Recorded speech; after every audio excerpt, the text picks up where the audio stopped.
El soplo dentro del cártel no es algo nuevo, y la captura de El Mayo es un claro ejemplo.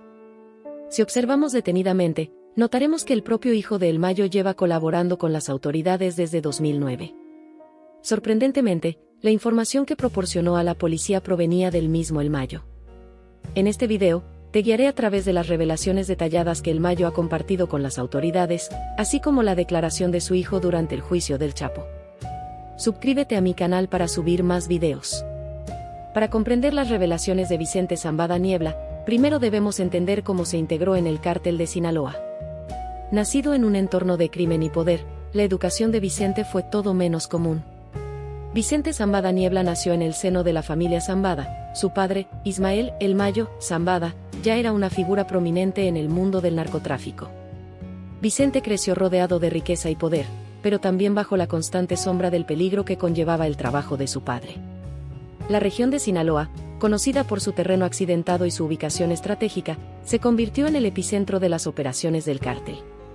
Allí comenzó la formación de Vicente en el mundo del narcotráfico. Desde muy joven conoció los entresijos del cártel y aprendió los secretos comerciales que más tarde definirían su vida. La incorporación de Vicente al cártel no fue un proceso gradual. Con solo 21 años, fue empujado a un puesto de responsabilidad tras el asesinato de Javier Díaz, el lugarteniente de Sinaloa a cargo de la plaza de Cancún, en enero de 1996.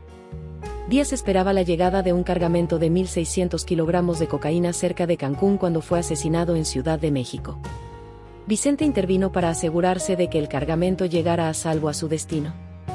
Este bautismo de fuego marcó el inicio de la profunda implicación de Vicente en las operaciones del cártel, y rápidamente demostró su capacidad, manejando el cargamento con la precisión y la crueldad esperadas en el tráfico de drogas.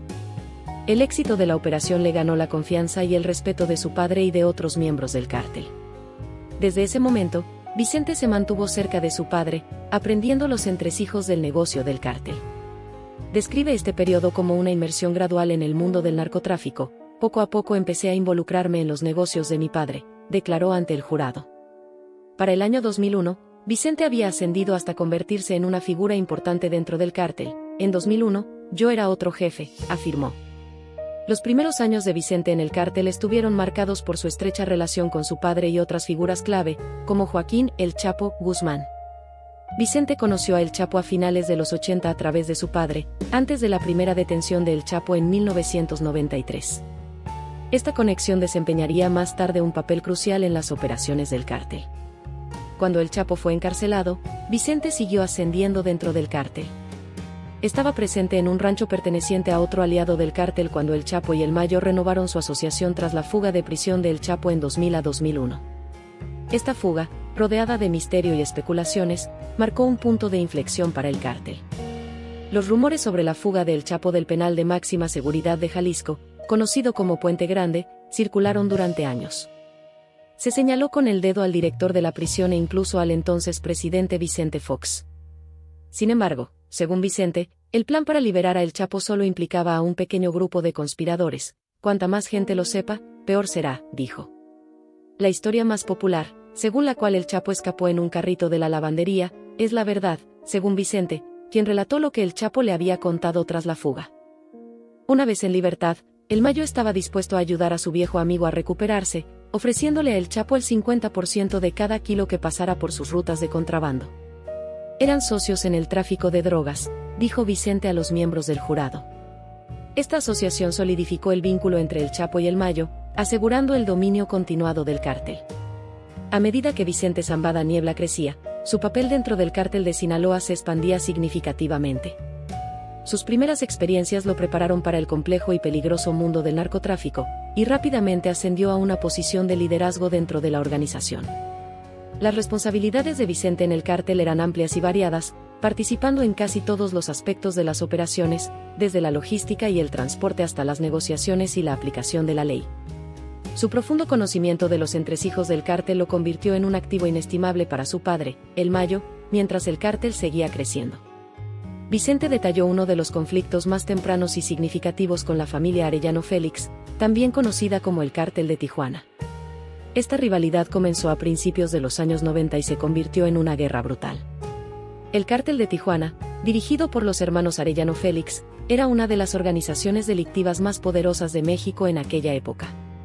Su control sobre las lucrativas rutas de contrabando de Tijuana los convertía en un adversario formidable. En una anécdota escalofriante, Vicente describió un viaje a Tijuana con Amado Carrillo Fuentes, un estrecho aliado de su padre, para negociar la paz entre los dos cárteles. Vicente se quedó en la cocina mientras Carrillo Fuentes hablaba con Benjamín Arellano Félix, uno de los líderes del cártel de Tijuana. La reunión se tensó rápidamente cuando Carrillo Fuentes fue informado de que el cártel de Tijuana planeaba matar tanto a El Chapo como a El Mayo. Benjamín Arellano Félix, furioso por la presencia de Vicente, le gritó en la cara y exigió saber qué hacía allí, prometiendo vengarse del cártel de Sinaloa: os arrepentiréis de no habernos matado. La reunión terminó abruptamente, y Vicente y Carrillo Fuentes se retiraron apresuradamente al aeropuerto, dejando sus pertenencias en Tijuana. Volaron de regreso a Culiacán, donde el padre de Vicente lo regañó por asistir a la reunión en lugar de estar en la escuela. El conflicto con el cártel de Tijuana culminó con la primera detención de El Chapo en 1993, sin embargo, la rivalidad no terminó ahí. El cártel de Sinaloa siguió enfrentándose al de Tijuana, lo que dio lugar a numerosos enfrentamientos violentos y asesinatos. El papel de Vicente en estos conflictos consistió a menudo en mediar en las disputas y coordinar los ataques de represalia. Otra alianza importante en la que participó Vicente fue con la familia Beltrán Leiva. Esta relación fue crucial para las operaciones del cártel de Sinaloa, ya que les permitió controlar rutas clave de contrabando y mantener un suministro constante de drogas. Sin embargo, esta alianza también estuvo marcada por la tensión y la eventual traición. En 2008, la familia Beltrán Leiva se separó del cártel de Sinaloa y se alió con el cártel de Juárez. Esta traición desembocó en un conflicto violento y sangriento. Vicente relató cómo ordenó el secuestro, tortura y asesinato de un miembro del cártel rival apodado Caimán, para obtener información sobre las operaciones de la familia Beltrán Leiva en Sinaloa. La implicación de Vicente en el cártel también se extendió a la corrupción de altos cargos del gobierno y el ejército mexicanos. Esta corrupción era esencial para las operaciones del cártel, ya que les permitía operar con impunidad y evitar el escrutinio de las fuerzas de seguridad. El testimonio de Vicente incluía detalles de reuniones con funcionarios, incluido el jefe de la Guardia Presidencial del entonces presidente Ernesto Zedillo Ponce de León. A lo largo de su estancia en el cártel, Vicente desempeñó un papel crucial en el mantenimiento y la gestión de estas alianzas y conflictos. Su habilidad para navegar por las traicioneras aguas de la política de los cárteles fue un testimonio de su profundo conocimiento del mundo criminal. A menudo se recurría a él para mediar en disputas, negociar acuerdos y coordinar ataques, garantizando así el dominio continuado del cártel. Sin embargo, las tornas empezaron a cambiar en marzo de 2009, cuando el Vicentillo fue detenido por las autoridades mexicanas. Su captura supuso un duro golpe para el cártel de Sinaloa, ya que se le consideraba una de las figuras más importantes de la organización. Extraditado a Estados Unidos, el Vicentillo se enfrentaba a una letanía de cargos, entre ellos tráfico de drogas y lavado de dinero. Su detención marcó el inicio de un nuevo capítulo en la lucha contra el cártel de Sinaloa. En noviembre de 2018, el Vicentillo tomó una decisión impactante que cambiaría el curso de la historia del cártel. Se declaró culpable de los cargos que se le imputaban y aceptó cooperar con las autoridades estadounidenses. Esta decisión fue una traición de primer orden, ya que proporcionó información detallada sobre las operaciones del cártel, sus actores clave y sus estrategias. Su cooperación fue una mina de oro para las fuerzas del orden, que llevaban años intentando desmantelar el cártel. El testimonio de El Vicentillo fue decisivo para conseguir nuevas acusaciones contra otros miembros de alto rango del cártel. Sus relatos detallados de las actividades del cártel, incluidos los envíos de droga, las operaciones de lavado de dinero y las tácticas violentas, ofrecieron una imagen vívida del alcance y la influencia del cártel. Esta cooperación no estuvo exenta de riesgos. El Vicentillo se había ganado numerosos enemigos dentro del cártel, y su seguridad era una preocupación constante. Sin embargo, ahora que su testimonio ha resultado crucial para la acusación y posterior detención de su padre, así como para el arresto de 2 de los hijos de El Chapo, la gente empieza a preguntarse qué futuro le espera al cártel de Sinaloa. El futuro del cártel de Sinaloa tras la detención de Ismael El Mayo Zambada, cofundador del cártel, ha sumido en la incertidumbre el panorama criminal de México. Su captura ha suscitado temores de violencia potencial, ya que las luchas de poder dentro del cártel podrían desatar el caos. Como uno de los capos de la droga más conocidos del mundo, la retirada de El Mayo ha dejado un vacío de poder que muchos temen que pueda dar lugar a guerras de sucesión, disturbios internos y enfrentamientos con grupos rivales como el Cártel Jalisco Nueva Generación, CJNG. La detención de Zambada está rodeada de misterio. Algunos dicen que se entregó a las autoridades, mientras que otros piensan que fue traicionado por sus propios socios. Sea cual sea la verdad, las consecuencias serán complejas. El presidente Andrés Manuel López Obrador ha reconocido la tensa situación, pero ha señalado que no ha estallado ningún conflicto inmediato entre las facciones del cártel. Una de las mayores preocupaciones es que la detención de El Mayo provoque una lucha de poder entre sus seguidores y los chapitos, los hijos de Joaquín El Chapo Guzmán. Estos posibles conflictos podrían desencadenar la violencia, ya que las diferentes facciones del cártel de Sinaloa luchan por el dominio. Los analistas prevén varios escenarios: una guerra civil dentro del cártel, disputas entre los leales a Zambada o incluso un enfrentamiento con el CJNG, que podría haber una oportunidad para golpear. Los últimos acontecimientos ya han sentado un precedente de violencia. Las detenciones de Ovidio Guzmán, uno de los hijos de El Chapo, en 2019 y 2023 provocaron reacciones violentas del cártel.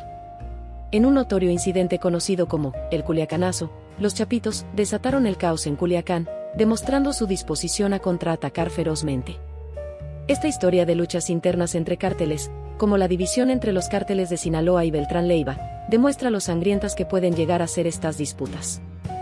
A pesar de las preocupaciones, no se ha producido una ola de violencia inmediata tras la captura de Zambada. Varios factores han contribuido a esta relativa calma. Por un lado, el gobierno mexicano desplegó unos 400 soldados en Sinaloa como medida de precaución. Además, el CJNG, enemigo mutuo tanto de los seguidores de El Mayo como de los chapitos, aún no se ha aprovechado de la situación, lo que ha ayudado a mantener una paz inestable. Sin embargo, hay quienes temen que la situación pueda agravarse rápidamente. El Cártel de Sinaloa no es una organización unificada, sino un conjunto de facciones diferentes, cada una con sus propios líderes y ambiciones. Entre ellas se encuentran los grupos liderados por Rafael Caro y Aureliano, El Guano Guzmán, hermano de El Chapo. Las tensiones entre los seguidores de Zambada y los chapitos llevan tiempo latentes, alimentadas por las ambiciones de los hijos de El Chapo. Los hijos de El Chapo, Iván Archibaldo y Jesús Alfredo Guzmán, son conocidos por ser ambiciosos e impulsivos, rasgos que han llevado a algunos a especular que podrían haber desempeñado un papel en la caída de El Mayo. El abogado de Zambada ha insinuado una posible traición, mientras que otros creen que fue una rendición planeada. Los planes de sucesión de Zambada han sido objeto de especulación durante mucho tiempo. Sus hijos Vicente, el Vicentillo, Zambada Niebla, Ismael Zambada y Ismael Zambada Imperial, alias Mayito Gordo, han sido preparados para ocupar puestos de liderazgo. Vicente, sin embargo, cooperó con las autoridades estadounidenses tras su detención y actualmente se encuentra en protección de testigos. Ismael Zambada Imperial, también conocido como Mayito Gordo, cumplió condena en Estados Unidos antes de ser puesto en libertad y deportado a México. El futuro del cártel de Sinaloa tras la detención de Ismael El Mayo Zambada es incierto. Su captura ha suscitado temores de violencia potencial, ya que las luchas de poder dentro del cártel podrían desatar el caos.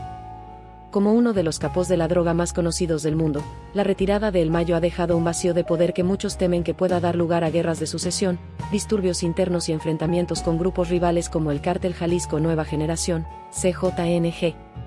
La detención de Zambada está rodeada de misterio. Algunos dicen que se entregó a las autoridades, mientras que otros piensan que fue traicionado por sus propios socios. Sea cual sea la verdad, las consecuencias serán complejas. El presidente Andrés Manuel López Obrador ha reconocido la tensa situación en los principales cárteles de México, señalando que las conexiones familiares son clave para mantener el poder. El riesgo de fragmentación dentro del cártel aumenta con la presencia de grupos armados como Gente Nueva. La pasada asociación del cártel de Juárez con El Mayo y El Chapo proporciona un telón de fondo histórico para posibles conflictos. La violencia podría extenderse más allá de las luchas internas del cártel. Los analistas han identificado varias señales de advertencia de posibles cambios en el panorama criminal mexicano: actos de narcoterrorismo contra civiles, ataques a jefes de policía, asesinatos de periodistas, movimientos de las fuerzas de seguridad y aumento de la actividad de agencias estadounidenses como la DEA en México. Estos indicadores podrían señalar cambios de poder y disputas territoriales. El impacto de la detención de Zambada también se extiende por los canales políticos y diplomáticos. Con la proximidad de las elecciones tanto en México como en Estados Unidos, la situación se complica aún más. A pesar de los cambios de liderazgo en el cártel, se espera que el flujo de drogas hacia Estados Unidos se mantenga estable, ya que las estructuras subyacentes del tráfico siguen vigentes. La verdadera preocupación, sin embargo, es cómo esta detención podría alterar la dinámica de seguridad dentro de México, una nación que ha pagado un alto precio en la guerra contra las drogas con innumerables vidas perdidas. La violencia y la inestabilidad derivadas de los conflictos entre cárteles tienen implicaciones de gran alcance para la región. Mientras tanto, Estados Unidos sigue lidiando con una crisis de sobredosis de drogas, lo que subraya la naturaleza interconectada del problema. En respuesta a estos retos, el presidente López Obrador ha instado a los grupos criminales implicados a actuar con moderación y responsabilidad, pero la complejidad de la situación y los arraigados intereses en juego hacen difícil predecir un desenlace pacífico. México se encuentra en un momento crucial. La detención de El Mayo Zambada es una coyuntura crítica para el cártel de Sinaloa y el panorama criminal en general. El país debe navegar cuidadosamente por esta precaria situación para evitar caer en la violencia y el caos. El futuro sigue siendo incierto y el mundo observa atentamente el desarrollo de los acontecimientos tras la detención de Zambada. En el pasado, la detención de un importante capo de la droga había sumido a México en la agitación. El 17 de octubre de 2019, las fuerzas de seguridad mexicanas lanzaron una operación de alto riesgo para capturar a Ovidio Guzmán en Culiacán, la capital del estado de Sinaloa. La operación se planificó meticulosamente con el objetivo de capturar a Ovidio y asestar un duro golpe a la cúpula del cártel. Las fuerzas de seguridad, compuestas por elementos de la Guardia Nacional y del Ejército Mexicano, actuaron con rapidez para ejecutar el plan. La operación comenzó a primera hora de la tarde, cuando las fuerzas de seguridad rodearon una casa en el barrio de Tres Ríos de Culiacán, donde se creía que se ocultaba Ovidio. Cuando las fuerzas se acercaron, se encontraron con una fuerte resistencia por parte de miembros armados del cártel que estaban decididos a proteger a su líder. Se produjo un intenso tiroteo entre ambos bandos. A pesar de la resistencia, las fuerzas de seguridad consiguieron entrar en la casa y detener a Ovidio Guzmán. La detención supuso una importante victoria para el gobierno mexicano, pero la situación se descontroló rápidamente. La noticia de la captura de Ovidio corrió como la pólvora, y el cártel de Sinaloa movilizó sus fuerzas para tomar represalias. La violencia fue sin precedentes. Se informó de que los miembros del cártel habían utilizado armas de gran calibre e incluso granadas propulsadas por cohetes. Los enfrentamientos causaron numerosas víctimas, tanto entre el personal de seguridad como entre los civiles atrapados en el fuego cruzado. La situación era desesperada y el gobierno mexicano se encontró en una posición precaria. A medida que la violencia se intensificaba, el presidente Andrés Manuel López Obrador se enfrentaba a una difícil decisión. La seguridad de los ciudadanos de Culiacán estaba en juego, y las fuerzas de seguridad estaban en inferioridad numérica y de armamento. En una medida controvertida, el presidente ordenó la liberación de Ovidio Guzmán para evitar un mayor derramamiento de sangre y proteger vidas inocentes. Este tipo de situaciones hacen que uno se pregunte, ¿hasta qué punto era poderoso el cártel y que llevó a la caída de uno de sus líderes más escurridizos? La historia de Ismael El Mayo Zambada comienza en el pequeño pueblo de El Álamo, enclavado en las escarpadas montañas de Sinaloa, México. Nacido en 1948, Zambada creció en un mundo donde el tráfico de drogas no era solo un negocio, sino una forma de vida. Las duras realidades de la Sinaloa rural, combinadas con las limitadas oportunidades económicas, empujaron a muchos jóvenes hacia el lucrativo pero peligroso mundo del narcotráfico. Desde muy joven, Zambada conoció los entresijos del narcotráfico.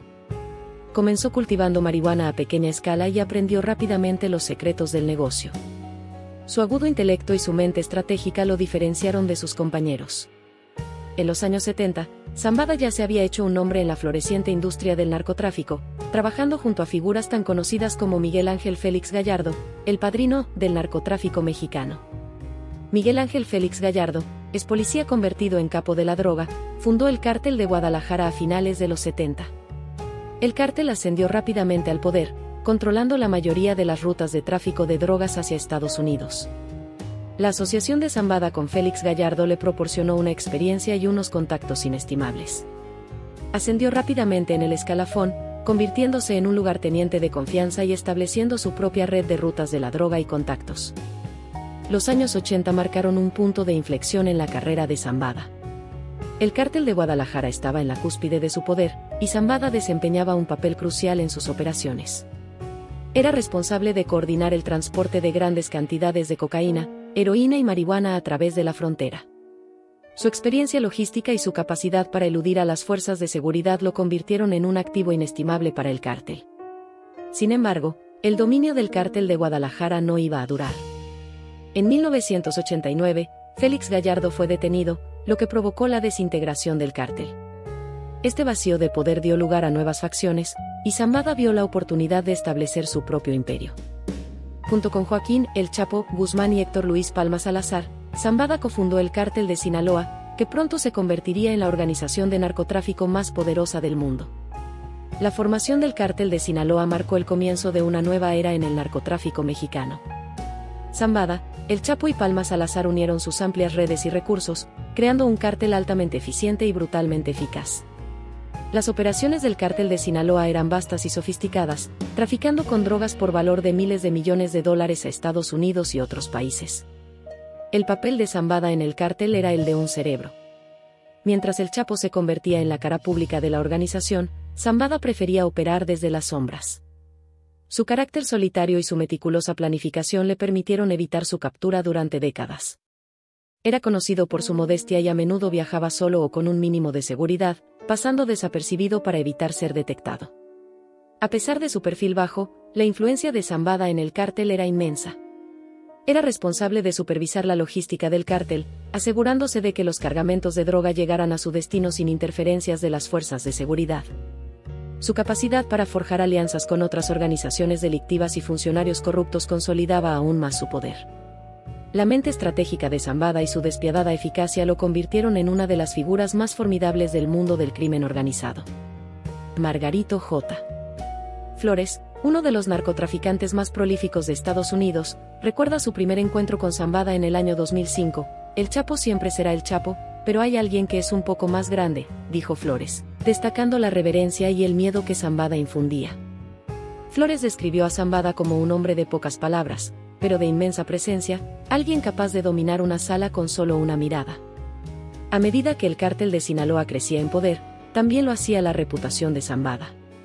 Se le llegó a conocer como el capo en la sombra, un hombre capaz de orquestar envíos masivos de droga y eludir su captura con facilidad. Su ascenso al poder estuvo marcado por la astucia, las alianzas estratégicas y una búsqueda implacable del control. Pero como veremos, incluso las figuras más escurridizas pueden acabar siendo llevadas ante la justicia. El cártel de Sinaloa no estaba exento de conflictos internos.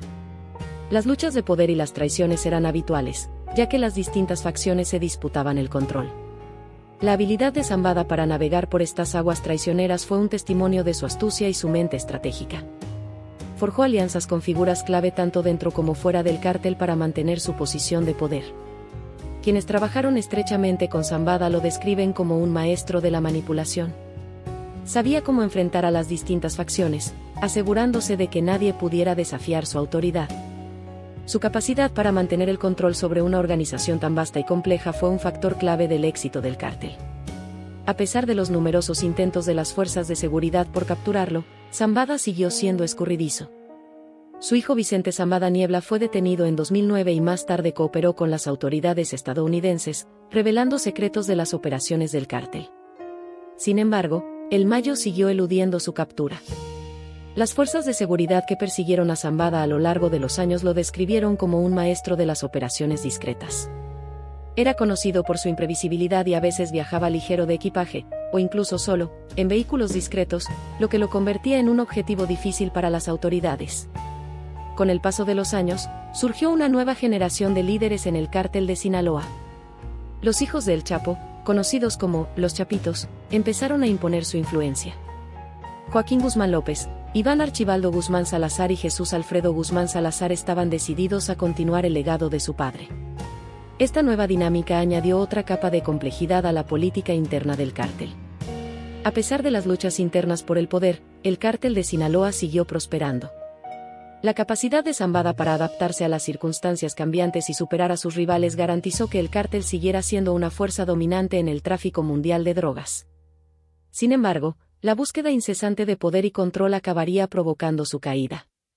El impactante giro de los acontecimientos se produjo en julio del año 2024, cuando surgieron informes de que Zambada había sido secuestrado por Joaquín Guzmán López, uno de los hijos del Chapo, y entregado a agentes federales estadounidenses cerca de El Paso, Texas. La traición asombró al mundo y marcó el fin de una era para el cártel de Sinaloa. El abogado de Zambada afirmó que su cliente había sido secuestrado por la fuerza, pero algunas fuentes sugirieron que Zambada había negociado en secreto su entrega. Independientemente de la verdad, la captura de El Mayo Zambada fue una victoria monumental para las fuerzas del orden y un golpe devastador para el cártel de Sinaloa. Las fuerzas del orden que participaron en la operación la describieron como una captura única en la vida. La coordinación entre las autoridades estadounidenses y el hijo de El Chapo no tuvo precedentes. Algunos expertos creen que la decisión de Guzmán López de entregar a Zambada fue un movimiento estratégico para ganarse el favor de las autoridades estadounidenses y asegurarse una sentencia más indulgente. Zambada se declaró inocente de una serie de cargos federales, entre ellos tráfico de drogas, lavado de dinero y dirección de una empresa criminal continuada. Su captura marcó el final de una persecución de décadas y la caída de una de las figuras más escurridizas del mundo de la delincuencia organizada. La dinámica interna del cártel de Sinaloa y la captura final de El Mayo Zambada son un testimonio de la implacable búsqueda del poder y de la compleja red de alianzas y traiciones que definen el mundo de la delincuencia organizada. A pesar de su astucia y su mente estratégica, el reinado de Zambada llegó a su fin, dejando un legado de violencia, corrupción y el indescriptible sufrimiento de innumerables vidas afectadas por las operaciones del cártel. La captura de El Mayo Zambada marcó el final de una era para el cártel de Sinaloa. Mientras el mundo sigue lidiando con el impacto del narcotráfico, la historia de El Mayo sirve como un crudo recordatorio de hasta dónde pueden llegar los individuos por el poder y de la constante lucha por la justicia. Así llegamos al final de este video. Para ver más contenido interesante como este, suscríbete al canal.